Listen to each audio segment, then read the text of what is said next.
बाकी सारे टॉपिक हम यहाँ पर पढ़ा देंगे। और अगर किसी टॉपिक में आपको दिक्कत आ रही है तो वो टॉपिक आप नीचे कमेंट में कर सकते हैं, उसके ऊपर हम लोग वीडियो बना देंगे। हेलो बच्चों, कैसे हैं आप सब।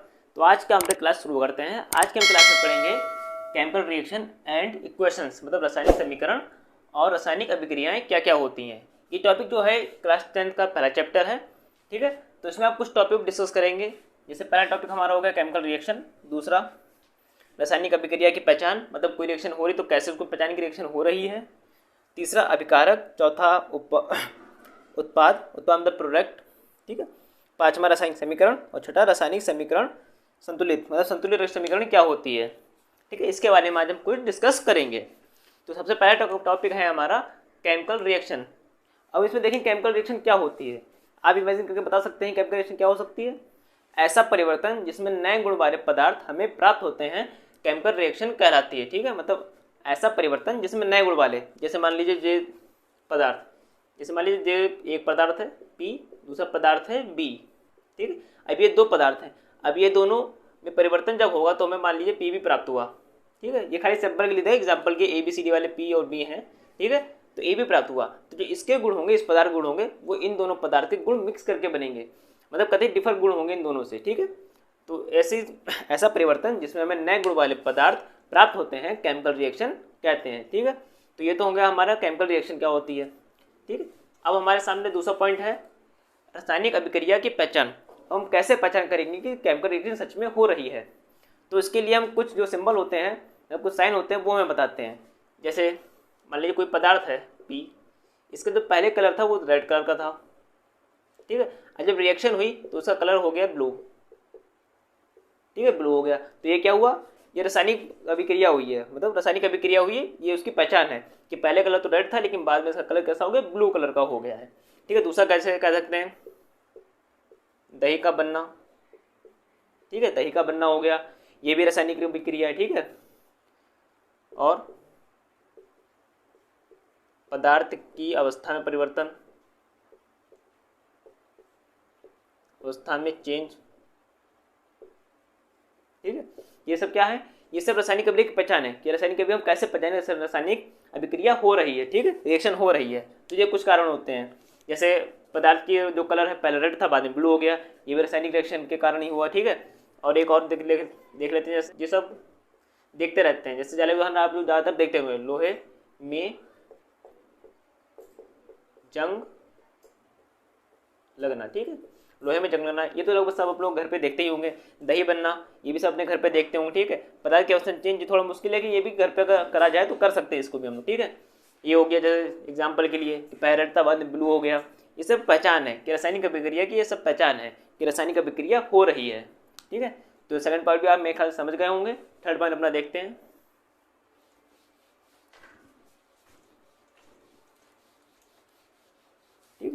हमने ये तो समझ लिया है कि केमिकल रिएक्शन क्या होती है। अब केमिकल रिएक्शन में क्या क्या चीज़ें होती हैं, मतलब घटक क्या क्या होते हैं। तो केमिकल रिएक्शन दो घटक होते हैं, एक होता है अभिकारक, ठीक है, और जो प्राप्त होता है उसे बोलते हैं उत्पाद, प्रोडक्ट, ठीक है, अभिकारक और प्रोडक्ट।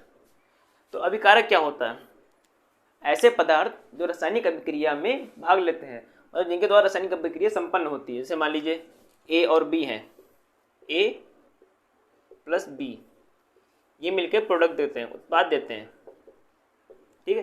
तो A और B क्या हो जाएंगे, A और B हो जाएंगे अभिकारक, जिनके द्वारा रासायनिक अभिक्रिया हो रही है। तो अभिकारक क्या होते हैं, ऐसे पदार्थ जो रासायनिक अभिक्रिया करने में भाग लेते हैं, अभिकारक कहलाते हैं, ठीक है। अब बात आई उत्पाद की, ठीक है। उत्पाद होता है प्रोडक्ट, ठीक है। प्रोडक्ट क्या होता है, जैसे जब दो अभिकारक मिलकर रासायनिक अभिक्रिया करेंगे तो उसका पूरा रिजल्ट हमें प्राप्त होगा। तो जो रिजल्ट उसका प्राप्त होता है उसको हम प्रोडक्ट बोलते हैं, मतलब क्या हमें प्राप्त हुआ। जैसे A प्लस B, जब ये रिएक्शन करेंगे तो मान लीजिए हमें A भी प्राप्त हुआ, ठीक है। तो A और B क्या हो गया, A और B हो गया अभिकारक, ठीक है। A और B हो गया अभिकारक। ध्यान से सुनते रहिए, अगर कोई बाकी सारे टॉपिक हम यहाँ पर पढ़ा देंगे। और अगर किसी टॉपिक में आपको दिक्कत आ रही है तो वो टॉपिक आप नीचे कमेंट में कर सकते हैं, उसके ऊपर हम लोग वीडियो बना देंगे, ठीक है, ठीक है। तो A और B क्या हो गया, A और B हो गया अभिकारक, ठीक है।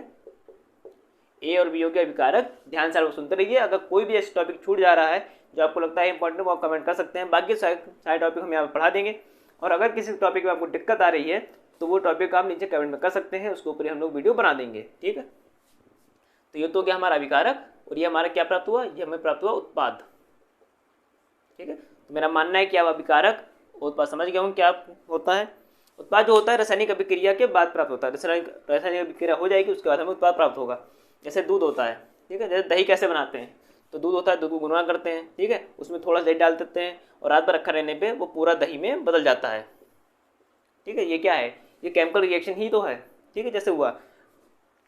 अभिकारक क्या होते हैं, फिर से रिवीजन कर लेते हैं। अभिकारक ऐसे पदार्थ जो रासायनिक अभिक्रिया में भाग लेते हैं अभिकारक होते हैं। उत्पाद ऐसे पदार्थ रासायनिक अभिक्रिया से प्राप्त होते हैं, उनको हम लोग उत्पाद बोलते हैं। ठीक है, तो ये समझ गए होंगे। अब अपना 5वां पॉइंट देखते हैं, रासायनिक समीकरण, केमिकल इक्वेशन।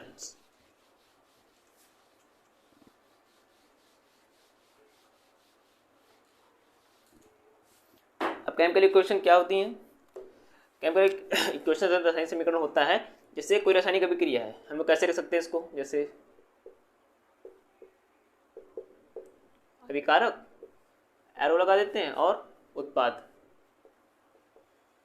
तो ये तो खाली हम लोग जो शो कर रहे हैं ये केमिकल रिएक्शन शो कर रहे हैं किस प्रकार से होती है। अब रासायनिक समीकरण क्या होगी। अब ये जो अभिकारक है हम इसका यहाँ पे क्या लिखेंगे, इसका साइन लिखेंगे। ठीक है, इसको किस चीज़ से इसको रिप्रेजेंट करते हैं वो लिखेंगे, साइन लिख सकते हैं, इसका सूत्र लिख सकते हैं। जैसे मान लीजिए हमने अभी आप देख रहे होंगे कि a+b लिखे, तो a+b क्या है, ये साइन है। ठीक है, जैसे H लिखेंगे, हाइड्रोजन हो गया H+, ठीक है, मिलकर जो बना देंगे H2O। ठीक है, तो ये क्या हो गया, ये सब साइन हो गए, ये सिंबल हैं जो इसको प्रदर्शित कर रहे हैं। तो ये जो पूरी रिएक्शन है इसी को हम लोग बोलते हैं केमिकल इक्वेशन, मतलब रासायनिक समीकरण। कि किसी भी जो पदार्थ है जो रासायनिक प्रक्रिया भाग ले रहे हैं उसके हम लोग यहाँ पे क्या लिखते हैं, उसका साइन लिखते हैं या उसका सूत्र लिखते हैं, उसको हम लोग बोलते हैं केमिकल इक्वेशन, मतलब रासायनिक समीकरण उसको ही बोलते हैं। अब ये तो हो गया हमारा रासायनिक समीकरण। ठीक है, अब हमारा 6वां पॉइंट आ गया है संतुलित रासायनिक समीकरण। अब संतुलित रासायनिक समीकरण क्या होती है, तो देखिए जैसे यहाँ से हम लोग 2 हटा देते हैं। ठीक है, अब संतुलित रासायनिक समीकरण क्या होगी, संतुलित रासायनिक समीकरण होती है कि लेफ्ट हैंड साइड और राइट हैंड साइड में मतलब जो आइटम है उनके जो संख्या होती है वो बराबर होती है। जैसे यहाँ पे देखिए H और O मिलके H2O बना रहे हैं। अब यहाँ पे H कितने हैं, यहाँ पे H2 है, यहाँ पर H 1 है, तो ये क्या संतुलित है, ये संतुलित नहीं है। इसको संतुलित करने के लिए हम इसकी मल्टीप्लाई 2 से करवा देंगे।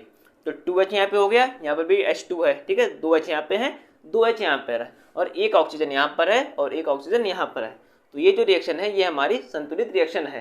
ठीक है, ये रिएक्शन हमारी बैलेंस है। तो ऐसी रिएक्शन जिनमें जो पदार्थ होते हैं या आइटम होते हैं उनके राइट हैंड साइड तथा लेफ्ट साइड में जो अणु होते हैं वो उनकी जो मात्रा होती है वो समान रहती है।